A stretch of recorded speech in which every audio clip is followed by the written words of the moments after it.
who we thought they were, and we let them off the hook. Playoffs? Don't talk about playoffs. You kidding me? Talking about practice. Not a game. We talking about practice. Are growing out, and the only way the roots grow out every single day and they grow stronger and they grow better is if that we all water. What? Bro, I'm out, man.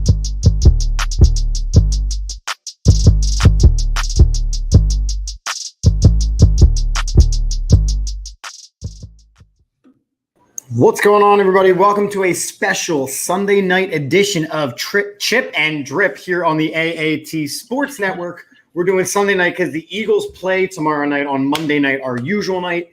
So we wanted to do a show. Plus, JD and I have been away for a couple of weeks because life and illnesses and life. And so we want to do it. And what better way to do it than to bring on a very special guest tonight? So in case you don't know, I am Chip at Chip for the Birds and Umpire Stories, telling people all about the umpire world. That is JD at kegheads_TM.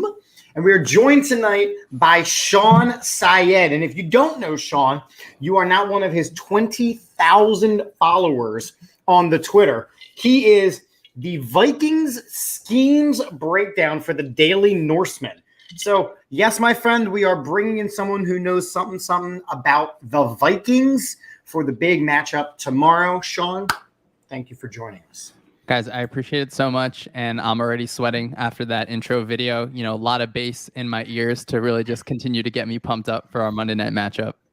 Yeah, we like to, as the kids say, turn it up. So that's what we did. That's not what kids say. That's what the kids say. That's not. JD, you and I are both teachers. We know what the kids say. They don't say that though. But they should. They say it's lit. It's a litty city. Well, now I think they're definitely not going to say that, but nah, they say it's lit. Like it's like I teach middle school, and I tell the kids flat out. I said, "You know what the quickest way for me to kill a stupid trend is?" And they go, "What?" I said, "I learn it." Absolutely. That's why I learned how to floss. Like that. Yeah. I floss, and the kids are like, "Please stop." And I went, "Flossing's not cool." I said, "Good. Your dentist will appreciate it." And then it ruins that. And I just can't believe. Like, I'm a high school coach and teacher, so I don't know what he's doing. He would have been canceled immediately. I've already gotten yelled at by Peanut. We're 3.5 minutes into the show. There's a great episode of Abbott Elementary where one of the teachers learned something like that. So great show. Check it out. Won some Emmys. It was. I love Abbott Elementary. Love it, and it's based in Philly. Yeah, just like our game tomorrow. Like the way you did that. That's a transition, guys. That's a great transition, Shawn. You're right for the Daily Norseman. We're going to get into some of your background as far as Vikings love in a couple of minutes. But let me ask you this. You all have a pretty stacked offensive. I don't know how much you guys have defensively. I'm hoping you get into that a little bit because I feel like this game could be an offensive shootout. But my concern as an Eagles fan is how the Eagles are going to stop all of the toys that you have over in Minnesota. Talk to us a little bit about expectations for this season from the Minnesota fan base and expectations for tomorrow night's game.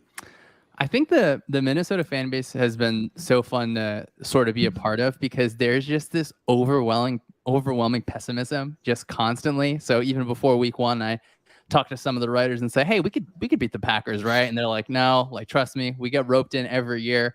But it's really, I mean, it's such a new culture there with Kevin O'Connell coming in. And I think the use of offensive weapons has been really cool to see with a coach who I think understands how to use it, right? Kevin O'Connell coming from that Sean McVay system and just being blessed with Justin Jefferson. I mean, an absolute cheat code on offense, being kind of put in all sorts of different positions. And then you have guys like Adam Thielen, who I think can win on the inside as well. And then I think there's a quarterback there in Kirk Cousins who he has his coach's trust. And I think he trusts his coach. So I think that having Kevin O'Connell's voice in his ears has been helpful for him and probably been a steady voice over the summer and into week one. And, you know, expectations, I think their over under was like 9.5 or something. And, you know, I don't know if I was biased, but I was looking at it and I was like, you know, that just seems too low. But I think after winning in week one, everyone immediately votes the Vikings to the top 10. And if they win this game, I think they're going to be favored in every single game, pretty much except for one. There's a game in the middle of the year against the Bills. So I go back and forth in my head. Am I being too optimistic, or am I just letting the outside Vikings world just push me down? But they should push for the division. I really think so. I think week 1 really shows that. And obviously, you hope the Vikings are able to stay healthy. But as you said, a lot of toys on offense. I think we didn't even see the run game out in full force. So, no, I'm expecting points on Monday for sure. And I look at it from a fantasy football owner standpoint. I got recently back into fantasy football, last year after taking a lot of years off. And like this year in a couple of my leagues, I had a really early pick. And I picked Justin Jefferson. I mean, it's obnoxious the level of talent that he is. And the whole Philadelphia piece of it all is we had an opportunity at him. We took Jalen Reagor, and I want to get some Jalen Reagor thoughts from you in a second because, as JD knows, I love to throw hate this man's way. But, you look at Justin Jefferson, you look at Dalvin Cook, and on most of my teams, I have Kirk Cousins either as my starting quarterback or stashed away in fantasy. The big thing that I had heard about the Vikings even last year was that Kirk Cousins wasn't going to get the job done. Is that a change in the way that people are thinking right now? Do they think that Kirk Cousins can lead this team to the NFC Championship even? Chip, I think that's going to be the big question really for the Vikings all year. I think what was cool seeing in week 1 was there were a bunch of shot plays that, of course, Cousins hit on. We think of that big one to Jefferson kind of earlier in the game. But really, when on shot plays that were called where the Packers got pressure, he was able to check the ball down and still get, 5, 6, 7, 8 yards.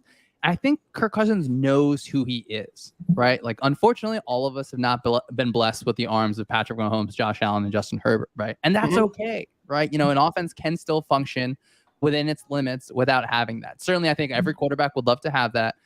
But, it was really fun to watch the tape from Kirk Cousins and see someone, maybe you ask, I would like to see that ball thrown a little deeper here or kind of take the alert route there. But I think he is going to be fine in this offense because, again, Kevin O'Connell understands him as a player and then also I think understands his limitations. And look, no player is perfect, right? So I think that I am optimistic about Kirk Cousins. I think if you look at, a lot of the advanced stats, they love Kirk Cousins and, film can be hit or miss, but certainly comfortable after week 1. You hear the right things in the locker room and you can go on Twitter, find his kind of speech after thanking his team and stuff. So, I mean, look, I'm rooting for Kirk, certainly on the field this year.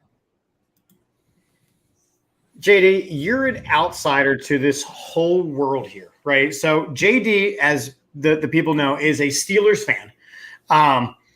But he has love for the Eagles and he knows a ton about football. JD, which way are you leaning in this matchup tomorrow? I'm gonna be honest. I'm leaning Philadelphia's way. They're playing at home. Everybody knows how I feel about Jalen Hurts. I love the guy. I just think he's a high character guy. It's hard as a coach myself. It's hard to get past that because guys will galvanize behind that. Like the defense is significantly better than they've been in previous years. That might have not shown in the game 1. But I think that as they get more used to playing with each other, it's going to be a thing. I didn't see a lot of Dalvin Cook last week, so that does give me a little cause for pause. I'm kind of worried about that. Like if he comes out and have a monster game, what that means for Philadelphia. Is that a long night for them if Dalvin Cook gets going and you still got to worry about Jefferson and Thielen and the whole plethora of weapons they got? But I'm not going to take anything away from the Eagles. The Eagles have a lot of weapons too. They got A.J. Brown. They got Devontae Smith. They got Gainwell or the other guy, Sanders, whatever that guy's name is. They got him. If he's on the field, right. Yeah, Goddard. They still got a lot of weapons as well. So there's a lot to contend with. And I think that they might have the better defense of the two teams. So just with all the pieces they've added, now they have a linebacker. Now they got two defensive tackles that are studs, both of them. So we just try to see how that looks. But if Dalvin Cook gets going, it could be a long night for him. So, but if I had to put my guess on it right now, I would go with the Eagles playing at home. And Shawn, let me ask you this, because we mentioned defense, and one of my big concerns, and I did my weekly pickoff show with my wife this morning, and I begrudgingly picked the Vikings to win this game for one very simple reason of the Eagles struggled defensively against the Lions, and the Lions are not the Vikings. The Vikings have weapons for days. But then, with the Lions today, Listen, did a number on the Commanders. all I want to tell you is that you might say what you said, but they showed that they can beat NFC East teams today. So don't make like they might be a little better than we think. I picked the Lions to win today. Go ahead, yeah, Sean. those guys Tell are bullies tell in them what's Detroit. what. Yeah. Tell them what's what. Sean, what's the weakness of your team? Man, I mean, I would love to say that there's obviously no weakness, but I think that in this matchup specifically, what stresses me out is really AJ Brown. And not saying that the Vikings are necessarily weak at cornerback, but look, almost every single team that matches up against AJ Brown is going to feel like they don't have the better player on the outside in that matchup. I think a lot of the Vikings defense depends on being able to lock up kind of the backside in some of these sets, where in week 1, the Packers really weren't able to take advantage of that. But there were plays where Christian Watson was running down the field, right? Whether it was miscommunication or this. Again, I'm not saying that the Vikings cornerbacks are bad or anything, but AJ Brown is going to be able to push them. And I think that that's something that really makes me lean towards picking the Eagles in this game, because I mean, I really do love Jalen Hurts too. I love his game. I think that obviously a lot's going to come down to what's happening on third down. I think the Vikings are strong in the interior. What really helped them out last week, because they were able to kind of stay in pass coverage, keep 2 safeties high pretty much the whole entire game. And, it's going to be interesting to see if they can do that when the Eagles are, have those bigger sets, have 2 tight ends, have multiple guys running, and really Hurts keeping the ball too. So if anything, the matchup to really look for is, well, what are the Vikings going to do against AJ Brown? And is it going to be where they have to send 2 guys over there? And then that's going to take some pressure off of Devonta Smith kind of being able to be open on the other side. And I know versus Green Bay, the Vikings really, not that they lucked out, but they were really opportunistic with their turnovers. And so it's really on the Vikings to decide, well, do we want to speed Hurts up, or are we really going to say, hey, look, let's play coverage. We trust our guys behind us.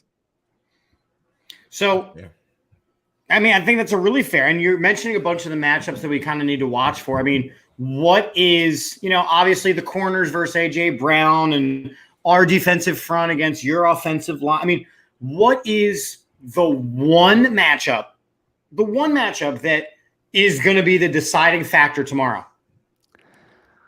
Oh man, I really think it is AJ Brown versus probably Patrick Peterson in a lot of these sets. I know Peterson missed a day of practice this week. It was scheduled. It was for personal reasons, and he says all the right things in interviews, and he played physical last week, so I do think he still has the juice to be able to play it. But again, no one's going to be able to go to sleep feeling comfortable knowing that they have to cover AJ Brown in certain sets, right? And the Vikings have structures in place on defense to take some pressure off of Peterson, where again, you just have a safety over the top, right? But once you allocate more resources to one side, that's going to take away from that other side.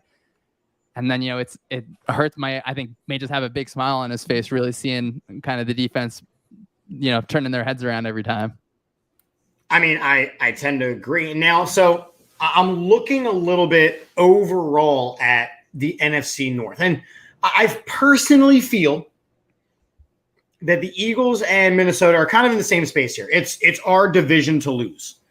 But now looking at the whole NFC, is there anyone in your professional opinion that can stand in the Vikings' way? Well, certainly the Vikings can stand in the Vikings' way. Sure. Because Sure. I know that it seems like there's just some bad juju going around Minnesota in general. But look, the East, as I agree with you, I think it's the Eagles' division to lose. The West, super sad to see Trey Lance go down. I think the Rams are struggling a little bit. In the North, I mean, it's not, the Packers are going to be able to compete, right? It's not like they're some dumpster fire of a team. I think we're in the middle of Monday night or the Sunday night game. I would anticipate them being able to kind of turn things around against Chicago and continue through. I guess I try not to get too giddy, but you see Tom Brady in that in that conference as well. Like, that is stressful in Tampa Bay. But I think the Vikings can string wins together, and maybe the NFC is just a weaker conference overall. That's fine, and you can only play the games that are scheduled. But sure, you stay healthy, you just get things rolling together. I think the Vikings should be able to compete, and I obviously hope we play you guys again, late in the season. Well, so it's funny that you mentioned that, because we in Philadelphia like to bring up 2017 a lot. Why? Because we won a Super Bowl, JD. Oh no, I just want to That's what he said. In Minnesota. And on the way to Minnesota, where the Vikings could have hosted their own Super Bowl, we beat the crap out of y'all. Hard. Yeah. Is there any bad blood all these years past? Are they still skulls chanting on the Rocky Steps? Is that planned for tomorrow? Do you know? That worked out really well last time. Chip, I look, this is my first year being a lifelong Vikings fan, so I love Sure, absolutely. I don't harbor, that ill will, but it is funny to just see the gifts, and there is a lot of football related trauma for Vikings fans that I am Welcome to Philadelphia. I've slowly inherited from all the just a little droopy eyes and eyes under the bags from a lot of these guys just watching these games, but I think the Vikings are going to be excited to be back. And, Kevin O'Connell all week has talked about he wants to see how his guys respond to some adversity on the road. And, it's great to have this game so early in the season, right? Yeah. I think it's going to be an important, obviously I overreacted to week 1 and I'm going to overreact to anything that happens in week 2. I think that's in my nature. Being from New Jersey, we are overreactors, but it's a good checkpoint early on. How do we compete against a team that is expecting to win games this year, right? And so it's going to be exciting to see. Well, I mean, look, what happens in those Eagles games? Like snowballs get thrown at Santa Claus. My God, let it go. It's been 50 days. It's been 50 years. Let it go. No, actually, I'm actually agree with Shawn, because what people don't realize is it's a hostile environment. I mean, and he kind of like said it without saying it. Like, Philly's a hard place to play in if you the person that are playing. Like, if you're from Philly. And if you're not from Philly, it's even harder. Like, those guys hate you. You're going to deal with a hostile environment. It's Monday night. It's the first home game, I'm pretty sure. It's a home opener, right? Yep. Home opener, prime time on TV. These people have been waiting all year. They had a sour taste in their mouth from last year. Like, listen, this is what football is made of. It's going to kind of probably be a brisk night, not super cold, but just perfect football weather. I like that you use the word brisk. Yeah, brisk night. That's brisk, baby. People have to listen to Philadelphia sports radio all day. Oh, God. They're going to jump in their cars. They're going to be tightened up. It's just going to be a crazy environment. I will say this, and you didn't ask me this question, and I kind of feel some type of way that you didn't ask me. But the battle will be won in the trenches. And it's, I look at it as Minnesota's offense. Can they run the ball effectively? Can they push that defensive line back? That is a newly formed defensive line for the Eagles. Can they push them back? If they can, then I said before, it's going to be a long night for the Eagles. They just have to be able to put their foot in the ground and stop Dalvin Cook. You cannot let him get cooking. I see what you did there.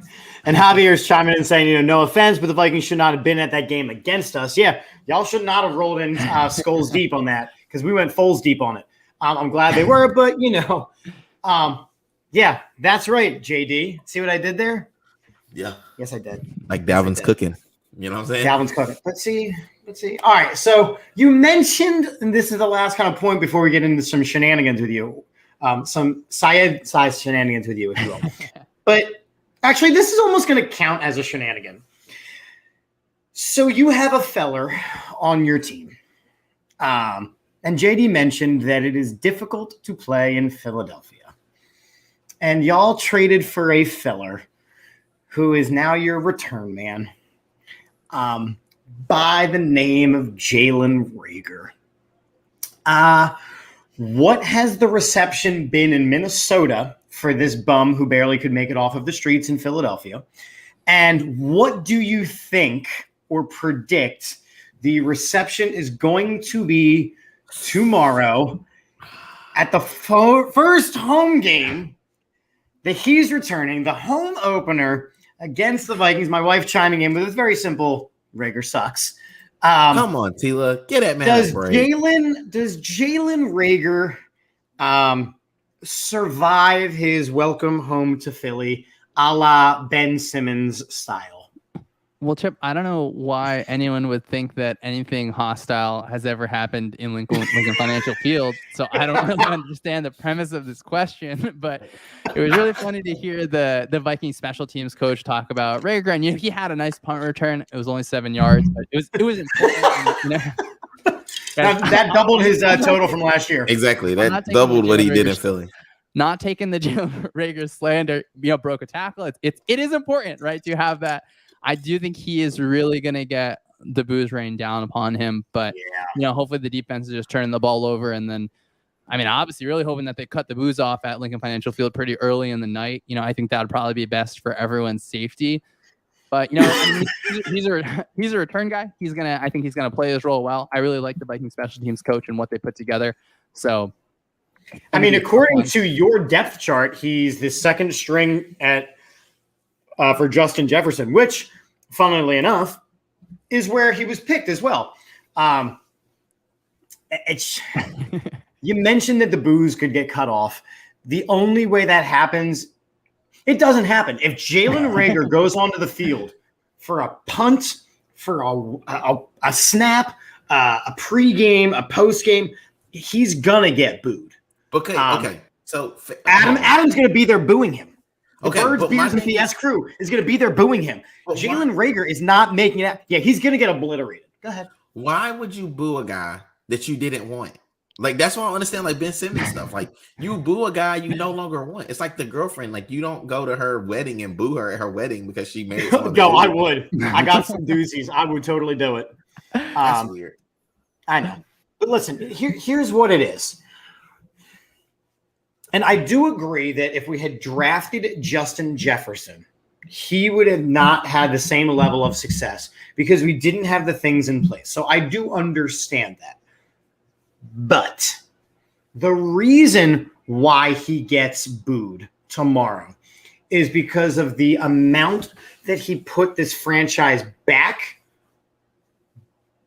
by drafting him. Think about it. We went through a season where we had to fire a Super Bowl winning head coach, and that position could have been allocated elsewhere.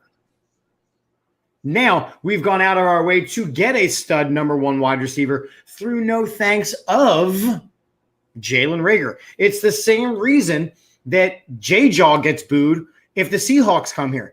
Not because he didn't do anything, and it's not really his. He's on the Seahawks now, the same team that has DK Metcalf, who got drafted ahead of him or behind him. Cut. I know, because these guys are not good enough. So you can boo Howie, you can boo. The fact of the matter is his return trip back is going to be ugly. And it was the war in the social media that he brought his dad in off the sidelines, and dad's blocking people and Jalen Reagor's blocking people. And it was just all the petty crap. You come in, you put your foot in the ground, you play the game. He never did that here. I'm glad that Jalen Reagor gets kind of a fresh start, because just I am too. I agree. Hearing that, it's going to be good to see, in a maybe a more what I would call a positive environment. He's going to have chances. He's going to be able to do that, and I really, really hope that really the script gets flipped on him, and I anticipate him having those opportunities. And man, Philadelphia fans, something so special. So I may have to, keep my TV a little bit, that volume just a little bit low. Only on special teams. JD, but the thing is, JD, you have to understand is that it wasn't so much the bad play. It was the bad play, but it was also the bad behavior. It was the I am just a superstar. And here's the thing. Like Shawn said, I agree. I'm glad that he gets a fresh start. And I said this on our show. I said it on the Wednesday weekly show. I said he cannot be successful. He's got to go somewhere else. It just so happens that his second game somewhere else is right back here. It's going to be ugly. It's going to be ugly. So let me just make sure I understand this correctly. Mm-hmm. So today I watched a guy that used to play for you guys who was they said the thing that like Aguilar. Mm-hmm. Unlike Aguilar, this kid killed my Steelers today. Mm-hmm. Like, absolutely obliterated them. And you guys said he couldn't play. And he couldn't. He had one good season, helped us win a Super Bowl, and that was it. I think that's got to be enough, man. Maybe I have no ill will toward Nelson Aguilar. Feels like Philadelphia might be the common denominator. Yeah, it is. I had an issue with Nelson Aguilar when he wasn't doing his best and working harder to be his best. He helped us win a Super Bowl. Nelson Aguilar is good in my book. Nelson Aguilar, I got no issues. Listen, but what I'm saying is, while Aguilar was there, y'all dogged him. and I'm tired of that. Like at some point, we got to look inwardly and say, "Hey, we're the problem." There's a couple comments here that I want to bring up. So please, Tila's comment is the mentality he has of thinking he's too good. I'm a first-round draft pick, therefore, why are you treating me that way? It's the same reason we poop all over Doc Rivers and his Glenn Rivers and his very busy clicking and liking of videos, which we're going to have a conversation about, JD. But Javier's comment here is interesting. I think that the Ben Simmons thing made things worse for players like Jalen. And if you think about it, at the same time that Jalen Reagor was being a brat, because he was being a brat.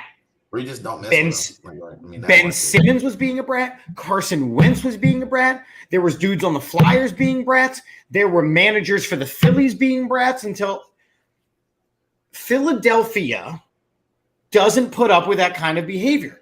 Come in, do your job. Do it well. We're talking about the same group of people who threw snowballs at Senegal 50 years ago. Let it go. He was wearing a Cowboys hat. Or they boo their own players, or we're talking about these teams. This we don't boo players who try. Clearly, he was trying. Like, who was? Who was trying? Clearly trying. Jalen Reagor? No, you guys have booed Ben Simmons. You guys have booed Carson Wentz. You guys have booed Jalen Reagor. You guys have booed Aguilar. You guys have booed. Was a bum helped us win the Super Bowl? Was a bum helped us win the Super Bowl? He's cool in my book. All I'm telling you, that's 4 different players, and most of them are not the same at all. So the issue is the common denominator is y'all. Ertz will never get booed because Ertz is Ertz. He ain't the same. What's the difference? What's the difference? Well, he wanted to play here until he couldn't. Nick Foles will always never get booed here too. But y'all look at the abuse y'all put him through. Y'all didn't want to pay him. Y'all kept the other redhead dude instead. And then he's the one who won you the damn Super Bowl. So, like, you just want somebody that's going to take your abuse and not say anything about it? That's what it is? Yep, sure is. Oh, yeah, kick rocks, bro. Like, people who are, like, flat out. Look at Alec Boehm for the Phillies. He literally messed up, said, I effing hate this place, and then was like, you know what? I didn't mean it. I was pissed off at myself. Yes, that's what I want. And then you play better. Sorry, guys. I'm not. I would just... I think maybe the therapy bills in Philadelphia should be a lot higher for everyone. Oh, they're obnoxious. I need to see a lot more loving thyself over there. And it's called a city of brotherly love, by the way. I'm seeing neither brotherhood or loveliness. And then we made t-shirts. Yes. All right. So, Shawn, when we were in the green room a little bit before we got on air, and you, I was like, oh yeah, you must be a Vikings fan. And you were like, yeah, I just kind of got here. I'm a little bit. So I was like, all right, well, tell me a little bit about your team. And you told a little story. So talk to me about who your team is, and then we're going to play shenanigans with you. Okay, so I am a fan. You know, I think it was Rob Lowe where he has the hat where it's just the NFL logo. You know, yes. that's really me. I really do. I grew up in New Jersey, but, you know, around the time the Giants were winning, didn't feel like I was in love with them, wasn't going to root for the Jets. My brother was a Patriots fan. It's been a long, winding road, but this is my first year of lifelong Vikings fandom for a year, as you can see from this helmet right here. You know, they have, I think, a new culture in offense and a defense that I've really been interested in studying. So I got this Vikings dry fit for my brother as well, whose birthday was this past week. So happy birthday! I mean, I'm locked in now. Until obviously, you know, if another outlet wants to pick me up, you know, Philadelphia sounds hostile. I'm gonna go ahead and push that down my list. But you know, the bank account takes what the bank account can get. So, you know, I just love watching these incredible athletes put in really good situations, and that's really something that attracted me to the Vikings. You know, coaching staff again on offense and defense, that they understand their players, and are, I'm sure, more than willing to hear all the boos on Monday night. Harsh but fair. You're not wanting to be employed here in Philadelphia. All right, so I actually hate it here. I know. Here's our Shawnanigan for the night. That's why I decided to call it Shawnanigans. Shut up, JJ. This is why I get paid more than you do. I don't get paid. Neither do I. Neither do I, though. God, we hate it here. I hate it here. This is why you can't nice things. Look, guys, I am so glad I got on this show and just got like I knew what Philadelphia is about. I spent a lot of time there. I got a lot of friends that went to Drexel, but I can just, I can feel that, like we hate it here. It's really, really what I'm feeling for you guys. No, and it's funny. Like JD moved here from the South, and now he's back in the South because he hated it here. Yeah, I'm sorry for But like we started Dude, this it's like this 70 is- degrees today. Like I'm good. Yeah, I'm down in Dallas. It's quite nice now. Speaking of being down in Dallas, how's well, the Cowboys, did they win today? They won today, right? Yeah, Cooper Rush with another great one, but I hate it here. yeah, no, Dallas is special, interesting place for sure too. We're going to talk about that in a couple minutes. All right, so here's the game we're going to play. Here's our shenanigan for the night. I'm going to name a position, and basically, I'm going to give you two players. I'm going to give you top two players, in my opinion, in each of these positions. And you have to play this or that and make a case to why that's going to be your pick. JD, you are then forced to take the other player and decide on how you want to debate that you have the better pick, and I will be the judge, jury, and executioner here. All right, this is perfect. This is what I studied. I studied the years of law for this.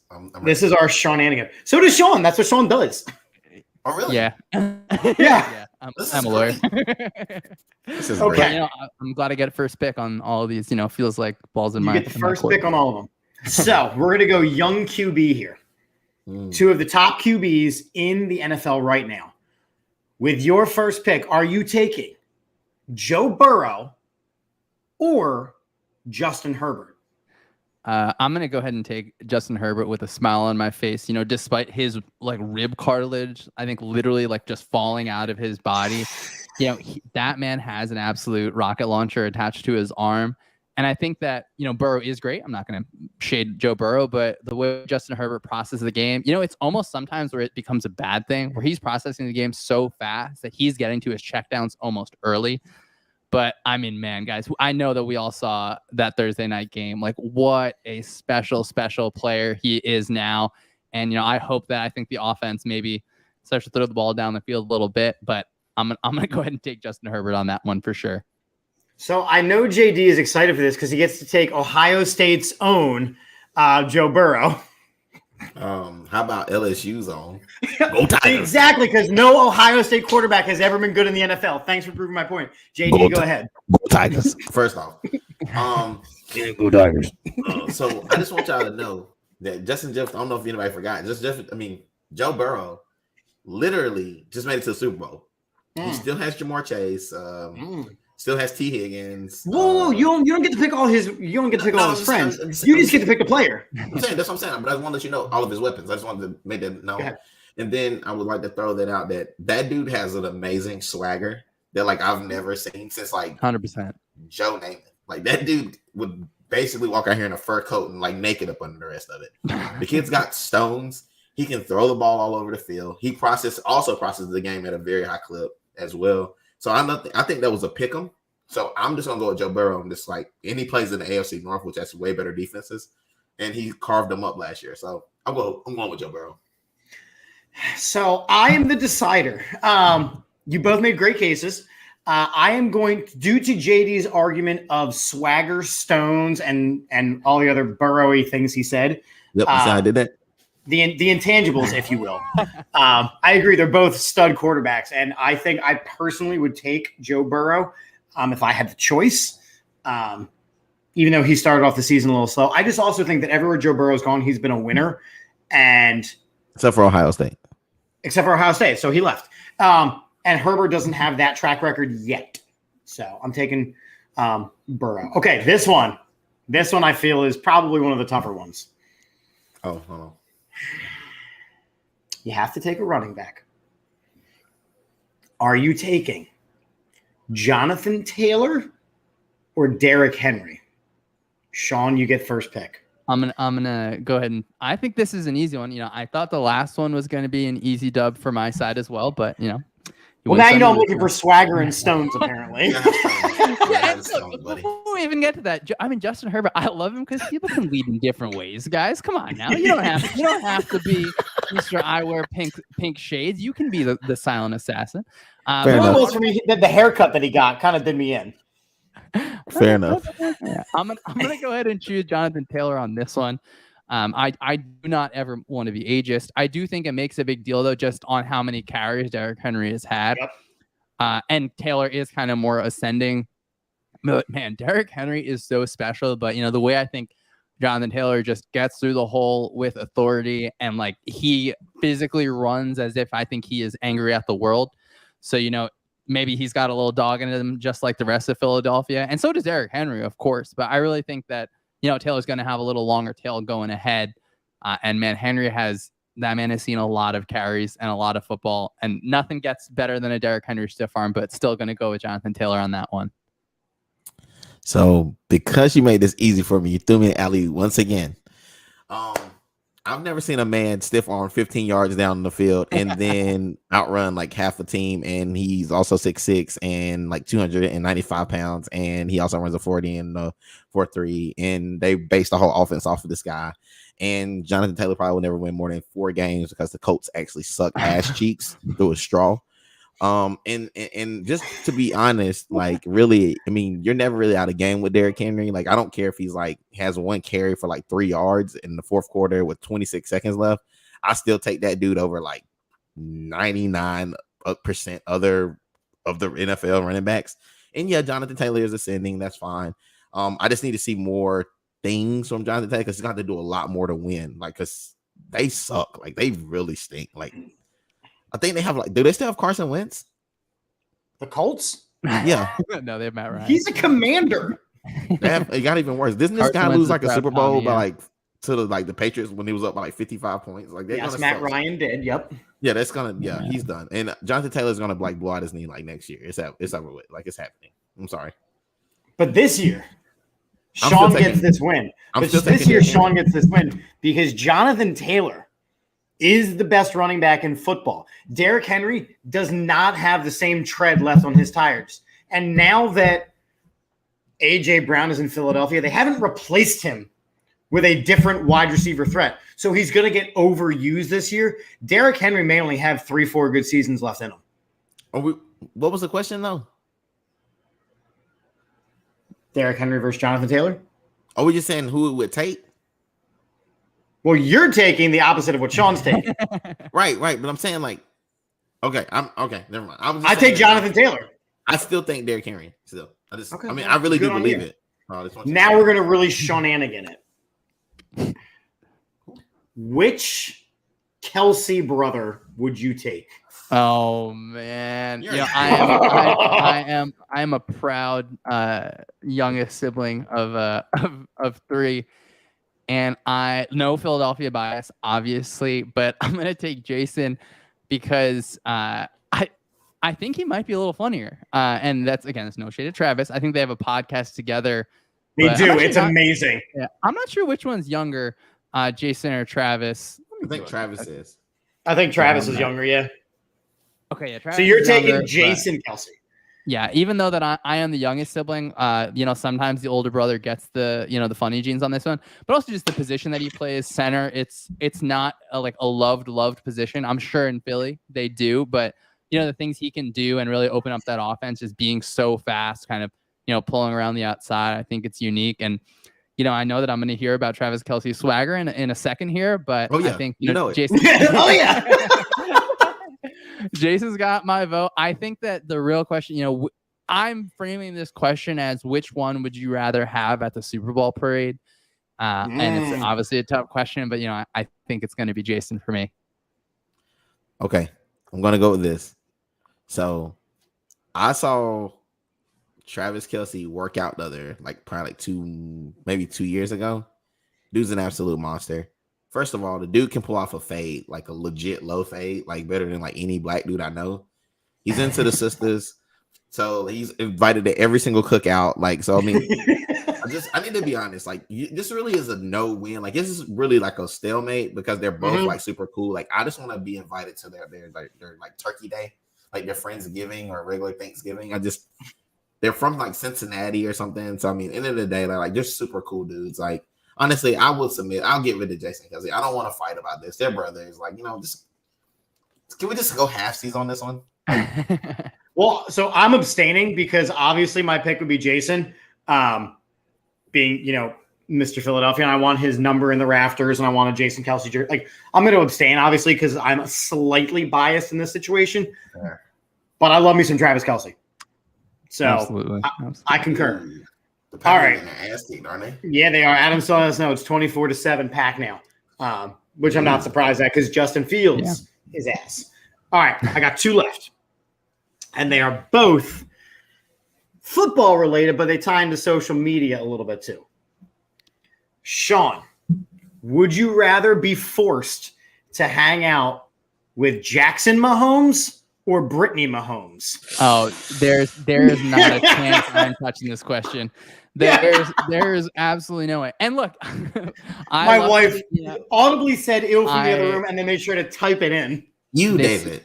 They seem like lovely people. I wish the best for both of them. And I really think because I think Mahomes has a young kid. That's the one I'm going to be interested to see. Is that one going to be the most fun person there? But no shot. Not even entering an answer on this one. I'm rooting for both of them, but I'll go ahead and forfeit that one. And I'm going to go ahead and just say, honestly, like they're both cringeworthy. So there's no winner. Like he needs to cut both of their asses off. Like, look, again, as a younger brother, a youngest of three, like if my brother was an NFL superstar, I would 100% be deep on TikTok. So, I'm a fan of taking advantage of those situations for sure. But they're cringeworthy. It's awful. I actually can't root for or watch the Chiefs because those two exist around them. My favorite was have they done something this year? Not yet, but my favorite was Tyreek Hill. Tyreek Hill was asked, "Hey, if all you had to do to win another Super Bowl was hang out with to do a TikTok with Jackson Mahomes," and his response was, "The Super Bowl can wait." Like I'm good. I'm not doing it. They're lame. I mean, they really are lame. Like they're what kids would call now suckers, sucker free Sundays. They're the reason why people need a good ass kicking every once in a while. Fair enough. Final one. Chip, I'm concerned for this one. If that was the one before the big one, then this is terrible. Oh man, I'm ready to punt on this one again. Which social media DM would you rather sneak a peek at? Zach Wilson's or Antonio Brown's? Oh man. Chip, everyone told me you don't know what you're getting yourself into when you're coming on a show with Eagles people. I hope that Zach Wilson's DMs are strictly playbook related and professional. I am sure that they are, and I really hope Antonio Brown gets the help that he needs and able to continue to move forward. So I'm gonna pick Zach Wilson's because Joe Flacco just threw 50-something passes last week, and New York media is no fun. I know you know that being from Philly too, so you see that close. So kind of wanted to see what reporters are trying to get Zach Wilson in trouble with. We just saw that Derek Jeter documentary where he was talking about all the fun happening in New York. So I'm sure Zach's living it up too over in East Rutherford. Only JD, did you get Antonio Brown? It's gonna be great. The only thing that's going on in Zach Wilson's DMs is he's hollering at all of his players' moms. Like that's he's there. While Joe Flacco's playing on the field, he's playing with Joe Flacco's friends. Or his wife. Like he's a MILF. He's a cougar chaser. First of all, he's basically Tom Irwin. Is that the guy's name that used to go around and doing all the adventures in the wilderness? Steve Irwin, rest in peace. That was Steve. Yeah, Steve Irwin. You know what I'm saying? All that. Yeah, that guy. But what I'm saying is, I would love to see Antonio Brown's deals. First of all, because it's probably hilarious. He's got probably old rap lyrics from his failed rap career. He's probably taking shots at every model or woman alive. And then on top of it, he's probably calling himself the best football player since world history. Probably DMing himself to tell himself how good he is. So, listen, I would love to see his DMs. I would love it. And probably some of his, he's probably sent news to himself to tell himself how good his body looks. You think about that. Dude, shooting a shot at yourself. You know how crazy that is. I'd love to see that. Business is booming. Yeah, dude. He was a Steeler. I want to see all the stuff he sent to Mike Tomlin on Twitter. Just to say all the hate he sent his way. Could you imagine? This is, dude, that's amazing. That's a no-brainer. Mike Tomlin. It's crazy. Mike Tomlin and Antonio Brown. So My favorite thing that's happened with Antonio Brown recently is his quote, which was, "I only wish I could have watched myself play live." Exactly. Think about how great that DM to yourself would be. All of Philadelphia needs that kind of positivity in their life. That's what I'm saying. Think you are the best and be proud of it. I want to know what type of weed he smokes, because like that shit's got to be like fire. Like, I mean, it's got to be like medical grade, like the good stuff. Medical grade? It's got to be like nuclear grade. I mean, that stuff will kill you, but he's basically doing like, what's the stuff that's killing everybody now? The meth? No, it's not meth. It's like the new one. It's another name for it. Twitter wars? No, it's called fentanyl. He's doing the fentanyl. Yep, he's on the fentanyl. He's in zombie land. He's something special. Shawn, we digressed real far. You were only supposed to do like 25 minutes, and then this all began. I want to thank you for joining us. The last thing I got to get from you is your official Eagles Vikings prediction for tomorrow night. I do my best to stay away from scandalous questions and predictions, but excellent. More than happy to join in. And so I do have the Eagles winning this one.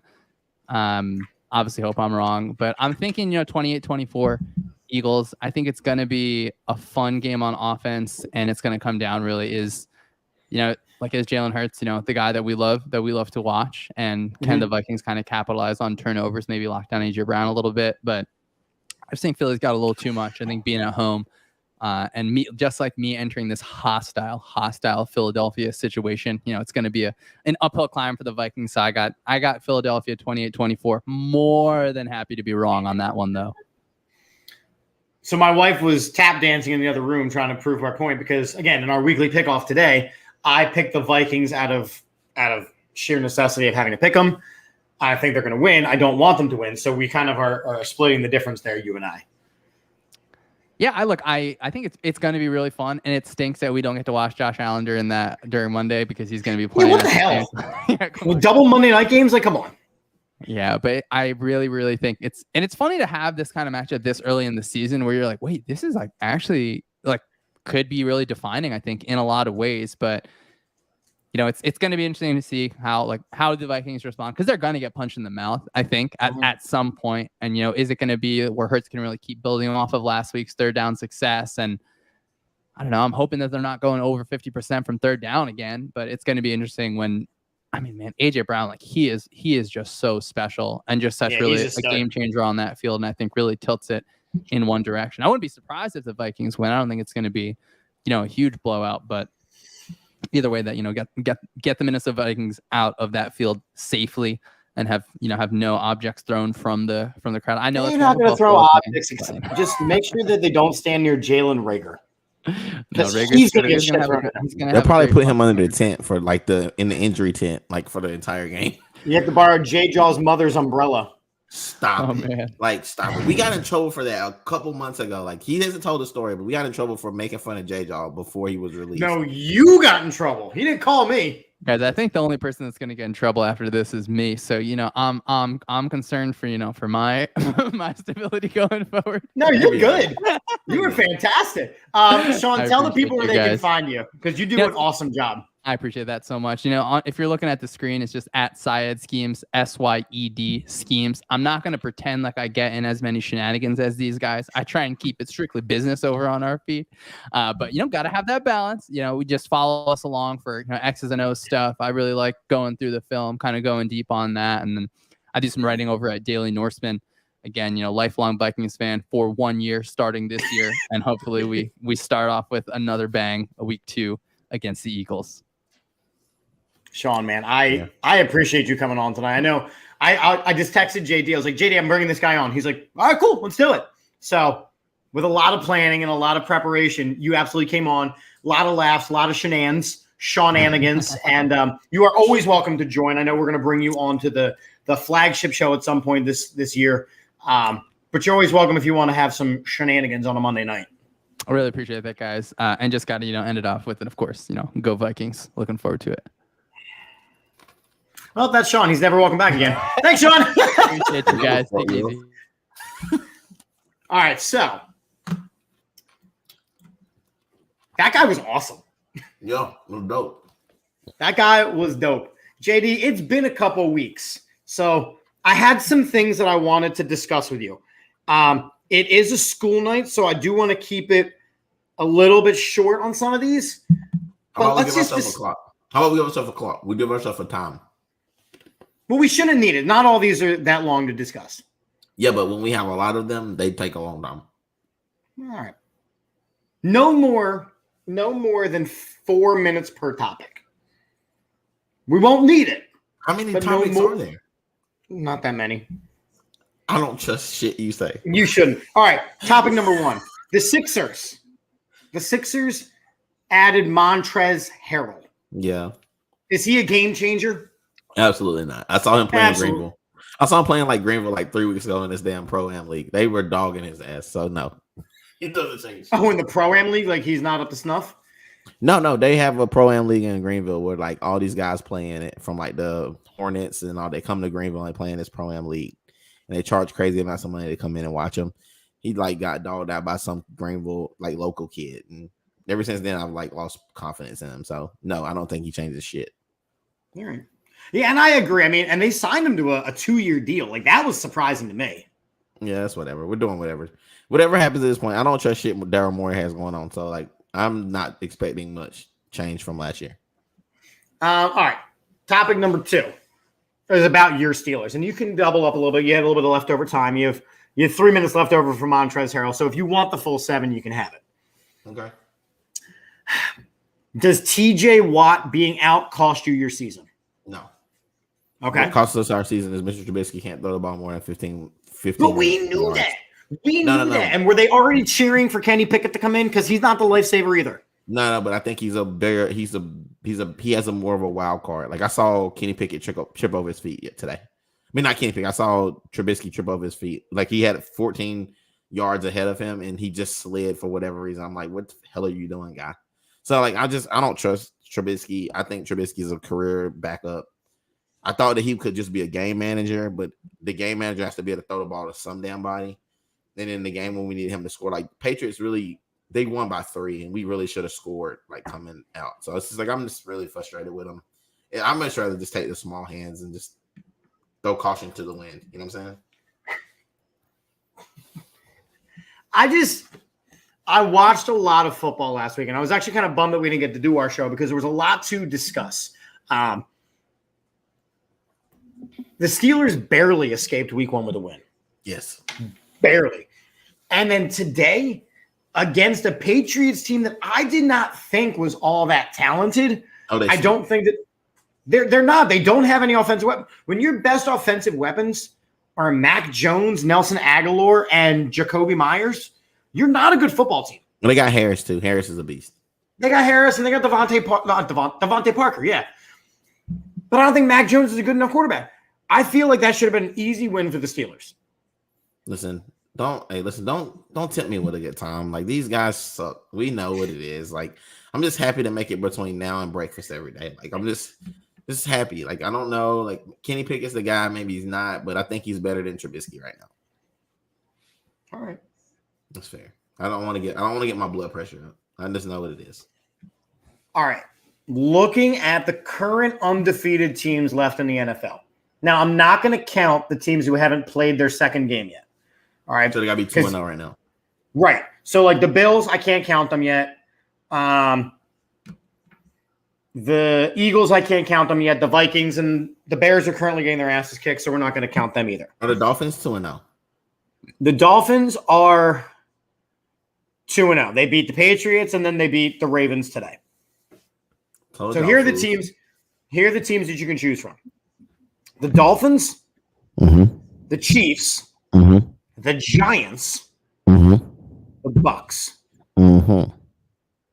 Out of those four teams, what is the most likely Super Bowl matchup? Well, probably none of them. But if I had to guess, it would probably be. I hate saying this, but I did say this at the beginning of the year. I think this is a match made in heaven. This Miami Dolphins team looks super scary, dude. Like it it gives me pause for calls that think that maybe Patrick Mahomes wasn't really all that good. He just really had a bunch of weapons with Tyreek Hill. I think Tyreek Hill just makes Jalen Hurts. I mean Jalen, not Jalen Hurts. He just makes Tua just look like he's just like a lot better. Like dude threw for like 500 yards today between him. But again, and Jalen against a Ravens team that was beat up in the secondary, beat up on the offense too. So like the fact that they almost lost that game is what gives me cause for pause. No. They were getting their ass kicked at first. And Tua had to like rally. He had to lead them back, is what I'm saying. Yeah. But that makes me think that maybe Tua's got some juice. You know what I'm saying? Like maybe he's got the leading qualities, the things that make him look good. Because before he was just throwing all of the ball all around. Now he's got like two speedsters that can go run up under that thing. Like, listen, they just look scared. They still got Gesicki. They still got Gaskins and some other guys that are there. So they still got some dudes. I mean, they play. So you think legitimately the Dolphins could come out of the AFC this year? Yeah. I mean, the AFC, because nobody sees them coming. Like everybody's talking about the Bills. Everybody's talking about, everybody's talking about the Bills and all that stuff. It's a lot. It's easy to sneak in when nobody. And who's down there with them playing? Who are they playing against down there? In the AFC East? Yeah, who are they playing against? The AFC East is the Dolphins, the Bills, the Patriots, and the Jets. They already beat the Pats. They already beat the Jets. Well, they haven't beat the Jets. But it doesn't matter. They're going to beat the Jets. They're going to beat the Jets. And then let's say they beat the Bills. That's going to be the marquee matchup. If they beat the Bills, then what? We won't be having a completely different conversation about who this Miami Dolphins. And I think they're going to beat the Bills. I think the Bills don't have enough on the defensive end to stop them. Just being real. So you got that, and who do you got in the NFC? Your two choices are the Bucks or the Giants. Are the Giants for real? No, the Giants suck ass cheeks. It was strong. And so then I have. So you can't ever count out Tom Brady. So I guess I'll take Tom. I'll take Tampa Tom. He risked his marriage for this, so he better make it worth it. He risked his marriage for this. He did. All right. Let me. Did he? Just. Yeah, he did because he looks like a miserable Karen right now. Let me bring this statistic up for you because, as you mentioned, he should just quit, honestly, he should honestly just quit. Like, I think he should just be like, you know what? Like, I'm going home to my wife. Like, screw you. None of you are married to a supermodel. Kick rocks. You know what I'm saying? It do be facts though. No cap, as the kids say. Like, I'm not even married to a supermodel, and my wife told me to go home and stop playing football. I go home and stop playing football. Like, come on, bro. Like, think about that. Think about what that's going to look like. You come home, you say, I quit my job for you. Think about what that night's going to look like. It gets a little loud because you mean that's not like the greatest thing to do. You're Tom Brady. You quit your job. I quit my job for you. Wife. All right. We mentioned Justin Herbert and his fractured rib cartilage, which is an injury that I have actually had. It is agonizing. Javier saying, I've been so hard on Tua this offseason. You think the 2-game win isn't enough proof, but man, I might change my mind. Yeah, I mean, it's got to be a little more consistent. You know, we're not saying Aaron Nola's an ace up in here kind of thing because it's September Nola showing up. That's a quick dig at Aaron Nola. Dude sucks. He's not an ace. He's great for 4 months, 5 months, and then he, Nola's it, if you will. But yeah, Tua doesn't have enough on tape yet for me to say that. You know who does have enough on tape? Chase Daniel. Who? The backup for the Chargers. Who? Chase Daniel. Let me share some statistics for you. Excuse me.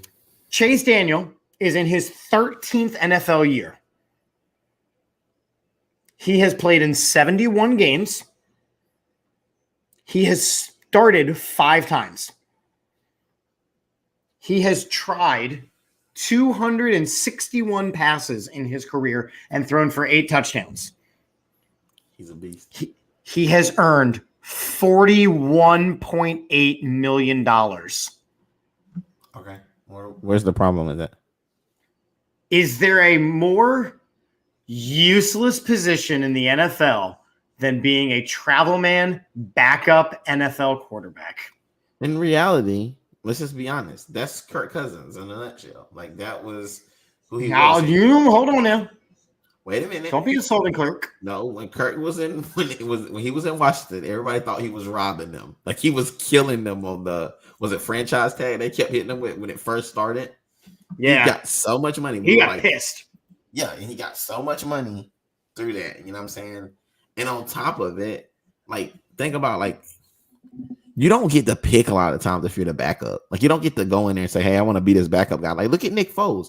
Nick Foles like was the backup for like a lot of dudes. You know what I'm saying? Like he had to be the backup, and then he comes in to Philly after being kicked to the curb. They pick him back up, and he goes and wins the Super Bowl. They put a thing up him, and then he's back to being the backup again. Like he just keeps. It's like a revolving door with these guys, especially in the year of the backups. Mm-hmm.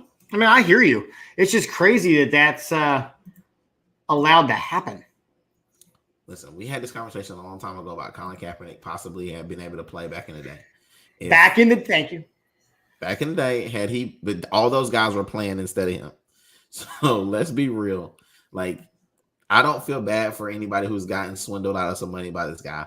And I actually am happy for him for being able to want to take advantage of the situation. That's it. Okay. Quick baseball shenanigan.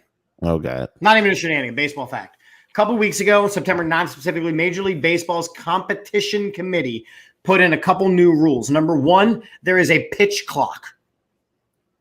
Number two, they are no longer allowed to put in a defensive shift. Okay. Which is basically what ended Ryan Howard's career. They're not allowed to play, your infielders out in the dirt anymore. Here's my question. Is baseball trying too hard to put out offensive outputs? No, I think what is happening is they're realizing that these guys careers are getting shortened, and they have them on these contracts for like 1,000 years for $575 million. Like at some point in the game, you have to extend their careers. You're not going to shorten the game. You know what I'm saying? You're not going to shorten the amount of games that they play. So you have to do something to try to, increase the amount of home runs or the most scoring. So you got more scoring means more activity, more excitement. So they're trying to do that. And on top of it, they're trying to extend the life of these players because they're paying like, what was it? The Bryce Harper's contract was like 10 years or something, or I think it's 13. Yeah, 13 years for like $570 something million or some crazy shit like that. Like it's just like crazy amounts of money they're paying these guys, and they got to do it for a long period of time. 13 years, like that's freaking nutty. Like in 13 years, I don't know what the hell I'm gonna be doing. Like who knows if I'm gonna still be playing baseball? Who knows if I'll still even be here on this earth in 13 years? That's a long time. In 13 years, my kid will be 18 years old. Think about that.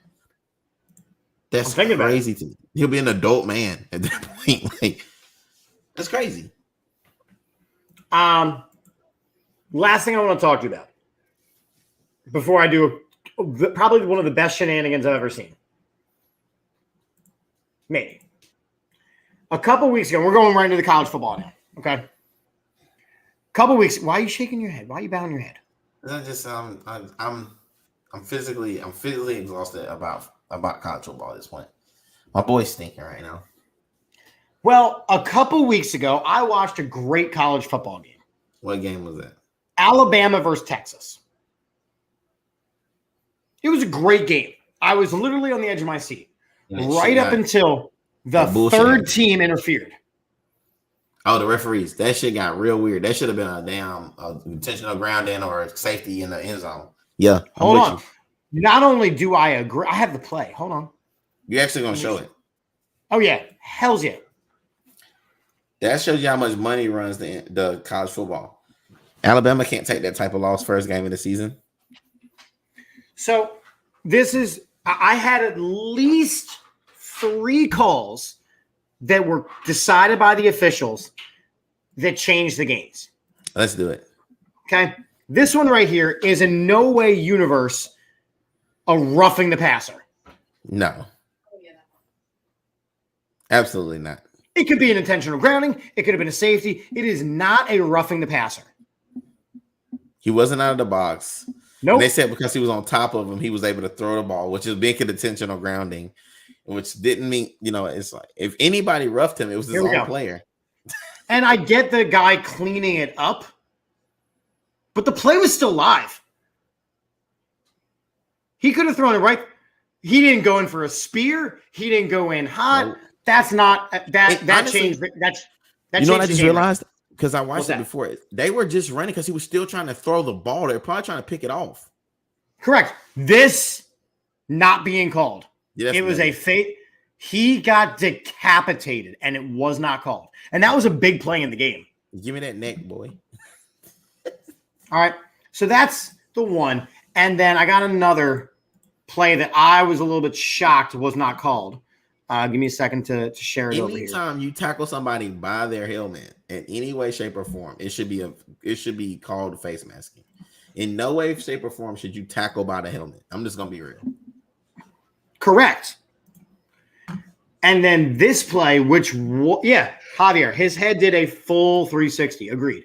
He almost turned his helmet around on his head. Who's this? Correct. Oh, okay. This was a holding call that was not called on the Bryce Young run that ended up putting the game basically out of reach. He literally had to pull himself Look away. at this. So look at 65. Look at 65 as he runs by him here. I watch again. 65 gets the whole shoulder pad as he runs right by him here. He just grabs him. How do those calls in a game of that magnitude, all three go in the way of Alabama? Because it's Alabama. The fix is in, dude. Like if Alabama loses week 2 to Texas. But they normally have a really bad loss, and then they're still voted in. No. What happens is if they lose to Texas, because Texas has the money. So if Texas wins, everybody's saying Texas is back. And if Texas is back, then that means the crown jewel of the SEC is no longer in. So that means the only thing that the SEC can rest their hat on is Georgia. You know what I'm saying? So the SEC wants to get as many teams in as possible. The fix is in, and we know what it is. And then they want all the other teams to fight for those other positions until they extend the playoff, which they're going to do now to 12 teams, which I think is absolutely ridiculous and stupid and dumb and all that shit. So would the refs, Javier is asking, get in trouble or anything done to them after the fact? Nope. We'll just talk about no accountability. All right, quick shenanigan. They have NBA players as bald people. You got to tell me which ones are the worst. This is Steph Curry bald. Actually, he looks like Suge Knight. I'm actually not mad about that. Yeah, that one's not terrible. I'm not mad about this. I'm mad about John Morant being bald. They make him like a cancer patient. No disrespect. He looks like Stephon Marbury. That might be Stephon Marbury's head on his body. I like that the first comment is Megamind. Yeah, true. Lonzo. I'm not mad about that either, though. Lonzo, I'm not mad about. He looks like his dad got involved in his affairs and he lost all of his hair. Well, like that didn't already happen. Facts. Kyrie. I'm not mad about it. Not mad about it. I like the look. I like that the first comment is Kyrie. The earth is round like my bald head, Irving. Fair. Mac Neal, I don't know you, but it's a great comment. I'm mad about a different ball being bald. I'm not actually mad about that one either because he looks older. You know what I'm saying? They just look older, like they've matured. I like that Will Forbes in the comments says he looks like the dude on Major Payne. What dude on Major Payne? All of them after he made them all shave their heads. Oh, fair. Boban. No, terrible. Absolutely terrible. He already looks scary. He looks scarier. He looks like a version of like any villain in any superhero movie, like this oversized. No, absolutely not. Looks like the Penguin. Kingpin. He looks like Kingpin. Yeah, looks like Kingpin or Penguin off of the damn Batman. This guy in the comments, Stone Cold Steve Doncic. Oh. Russ doesn't bug me. He just looks 30 years older. It looks like a Ninja Turtle for real now. Yep. LeBron finally cut his hair. Yeah, they didn't edit this one. No, that was really what his hair looks like now. Like there's nothing changed.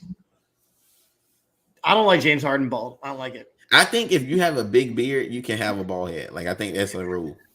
Yeah. The hair that was on your head is now on your face. So yeah, you can pull it off. This I don't hate. It's weird. Yeah. No, he looks like a naked mole rat. He needs to keep that hair on his head. Look at the picture. Look at the picture. The comment. I mean, it's just it's his hair now. It's just like hanging on, like it's like a bad toupee, but for black. Yeah, it's bad. Okay. Suge Knight, aka Steph Curry. Javier. Oh man, poor John Morant. The beard on the other guy sure helped. And then, oh god, not Luca. Yeah, some of them are really bad. Final shenanigan is something that actually pissed me off a little bit today, and I have officially decided that I absolutely hate the Cleveland Brown franchise because of this. So what you see is a massage table with a dummy, and it says happy endings are not illegal. Cleveland Browns, have a little bit of class. Go fuck yourselves. Okay, so this is cringeworthy. Oh, and the dummy on the table has an erection. Yes. So they have fully embraced their new quarterback. They know they're gonna have to wait 8 weeks to get him. Or 11 and the problem weeks. is that they're really hard up in Cleveland. Okay, so I will say this. Deshaun Watson, from a football standpoint, makes them significantly better as soon as he steps foot on the field. So I get that part of it. What I don't understand is, if you guys feel this way about him, why did you guys not fight harder to get his suspension reduced? Right? There was nobody saying all this stuff then, but now all of a sudden now he's there. All these people have these things, and there's women there with them. It's not like this is a bunch of men that's there. Like there's literally a woman standing right beside this thing, and I think there's more than one. And it's got a tip jar, and I think there's money in there. Well, the tip jar is the whole massage table joke. Right, but I think that the tip jar is between his legs right there, like by his feet, and there's money in there. So it's just the tip jar? No, it just says tips. Yeah, well, I'm done with it because I think that the Cleveland Browns organization, fan base is garbage for this. He's a garbage human being. He should have been suspended for the year. At the minimum, if they really wanted to prove it, he would have been suspended 12 games so that he would not have been able to play against the Houston Texans. But the NFL doesn't actually care about women, and therefore they picked 11 games so he could come back and play. I do have a caveat to it. There's women there who are now outraged by this. That's all I'm saying. I'm just throwing that out. But remember, it's just because they don't speak for all women. There is multiple women there, and it doesn't like anybody looks upset that it's there. You know what I'm saying? Like nobody looks upset. You know, I'm just saying. I just think I think a lot less people care about it. I think, you know what I'm saying? Like, I think it's over now. I think a lot less people care about it, and especially when he gets. And that's the problem. It's something that they should care about. This should not be over. It's something that they should care about. That's my problem. But if the ladies don't care about it, who's like? But they should. But if they don't, though, you know who cares about it? The 23 women that it affected. Right, but we're also not hearing from them anymore either. Right, because they got paid off. Right. So what are we talking about? Nah. Listen, what do you got going on this week? Anything exciting? It's Sunday night right now, just so you know. It's Sunday night. Okay. I don't know. Like I can't think. Nothing that I know of. I'm pretty sure we're gonna do like we'll probably have a K-Cats episode. You know, I just do that kind of when I feel like it. It'll probably happen this week. Cool. Wednesday, we're talking to somebody from the Commanders because we're playing the Commanders on Sunday. And all of us are going down to Washington for the game. That's the bus trip day. So we're going to be doing all kinds of. You better hit me up. I'll hit you up. I'll be like, hey, meet all these Commanders fans. But look at all these Eagles fans. I want to see all my Eagles people. I want to see all my people. Show you peoples. Yeah, me and Teal will be going down. We'll be celebrating our 10-year wedding anniversary on Thursday by living our normal lives and not spending any time with each other because life and kids and such. But we're spending time together this weekend, going down to watch the Eagles and the Commanders. Tell T I still love her, even though she's very mean and surly. She's very surly. She's very surly. I love her. You're surly. Means you're give her a different adjective there. Sassy. Sassy. Yeah, that's it. Sassy. She said thank you. Welcome to my abode. Welcome to my humble abode. I still love her. This we do too. Sister. Still love her. And I miss you guys a lot. And hopefully we'll get to see each other someday. She's Italian. Cool. She just shared that. I'm Italian. Okay. I mean, that's cool. She's Italian. I'm Chip. That's Drip. Thanks for watching. Okay, bye.